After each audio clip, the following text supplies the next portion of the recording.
All right. Can I take a shot at explaining what the Chinese were doing? I think it was a clever diplomatic maneuver by the Chinese to try and grab the moral high ground here. They're basically saying, listen, we're interested in peace. We're going to put forward a proposal. The Americans fell into the trap of basically dismissing it right away, throwing cold water on it. The U.S. State Department has done this twice before. Remember, back in March of last year, Naftali Bennett from Israel tried to negotiate a peace deal. And he himself said that it was the West, the Americans, who rejected it. He thought it had a 50-50 chance of succeeding. You then had the peace process in Istanbul, Turkey, with Erdogan presiding over it. You had the Istanbul communique, which, again, they were very close to having a peace deal. And Blinken and the U.S. threw cold water on it.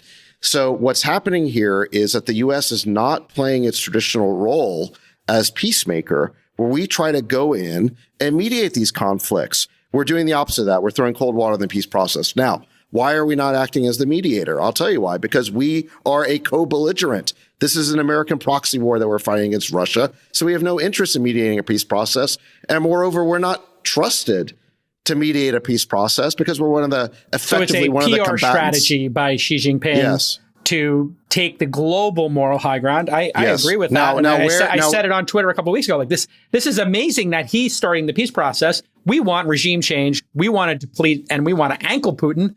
They want to keep him in the game. The more despots there are, the worse, the better it is for them. They would like to keep the Legion of Doom going. They don't want to see regime change and democracy in Russia eventually. I don't think that's how they view it. But listen, J. Cal's very close to getting it. But here's where I would disagree with you a little bit. Getting what? Let me explain. Okay. Go ahead. So from the Chinese point of view, the war in Ukraine is like manna from heaven. Henry Kissinger. They love this war. Number one, because it's interfering with the U.S.'s pivot to Asia.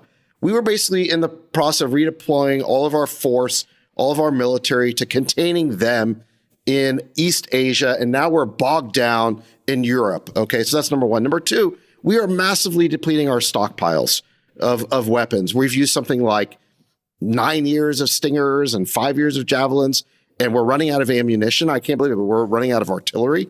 The Russians actually have a 6-to-1 artillery advantage, which is why they're actually doing much better in this war than people are acknowledging. We should come back to that. The last thing is that the Chinese now are benefiting from the economic sanctions on Russia because Russia is now selling them oil and gas and all of their minerals at a big discount. At a subsidy. Yeah. So this has been a wonderful thing from the Chinese standpoint. So this is the problem with us thinking in this Marvel movie way of the world in which we're the super friends and we're against the Legion of Doom, is because there is no natural alliance in the real world between China, Russia, and Iran. These are three very different regimes with different types of governments who naturally would not get along. They would be adversaries. Naturally, they'd be suspicious of each other, as China and Russia were during the Cold War.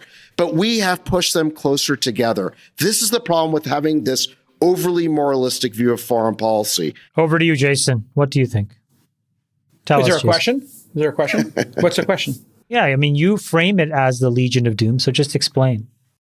Well, it's the axis of evil. The 50% of... Look, let me tell you. Hold on. Lex I'll finish my and sentence. Brainiac would not be working together if it weren't for us declaring on war on both of them at the same time. Actually, Pakistan, Iran, and China work together on nuclear technology. So they do, when it's convenient for them, work on things like nuclear bombs. So there is an affiliation, but you're correct. They're the 50% of the planet, of humans on this planet, who live under authoritarians. And so they're authoritarians. They're always going to think in their own interests. They're always going to think in their own interests above their own peoples, let alone the people of another country. They don't care. They don't care about human rights. They don't care about the rights of humans. And they certainly don't care about the rights of humans in another country. And the West is on a noble mission to spread democracy in the world. And that is a noble thing worth fighting for and is worth defending free countries from despots. I know that you are a fan of these folks, Sachs, apparently, and you think they should be able to run amok. I will take the other side of it. I think the West should act in unison. The only criticism I have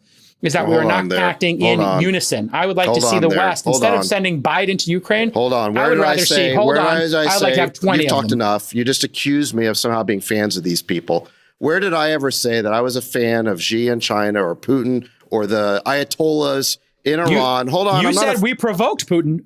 Putin invaded another country. Hold on. You said we caused it. I said, he chose to do it. Hold on a second.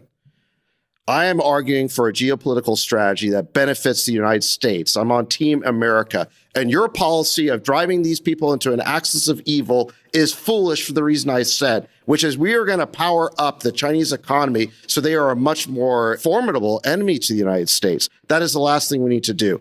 Now, with respect to, hold on a second, let me finish. You had a chance. With respect to Ukraine and Putin there's no question that Putin invaded, okay? He is the aggressor. However, the question you have to ask is why? And the fact of the matter is that, first of all, we fomented a coup in Ukraine in 2014. This is your democracy spreading that you like, is all of a sudden we got these NGOs and we got Victoria Nuland from the State Department in there basically fomenting these coups. It doesn't work out quite the way you think, J. Cal. That's problem number one, okay? Then we try to run NATO right up to Russia's border, okay? And you expect them just to accept that because we're a benevolent superpower. That's not the way the real world works. Putin was tremendously threatened by that. And it wasn't just him. It was all Russian elites. Read the Bill Burns memo from 2008, Yet Means Yet. He explains that even the liberal elements within Russia were tremendously threatened by NATO expansion. That is what basically poisoned diplomatic relations between the United States and Russia. And it was a major cause of this war. Now, listen, just because you don't think it's provocative doesn't mean that the Russians don't think it's provocative. You have to be able to put yourself in the other guy's shoes for just 1 second. And the fact of the matter is there were diplomatic steps that we could have taken to defuse this crisis in this war, and we didn't do it. And now look what's happened. Hundreds of thousands of people have been killed, and Ukraine's been destroyed. It's been absolutely destroyed. And let me tell you right now, it looks like they're losing this war. So I don't see where your superhero policy has gotten us except to make China richer and more powerful and to destroy Ukraine. That is where your naive idealism has gotten us.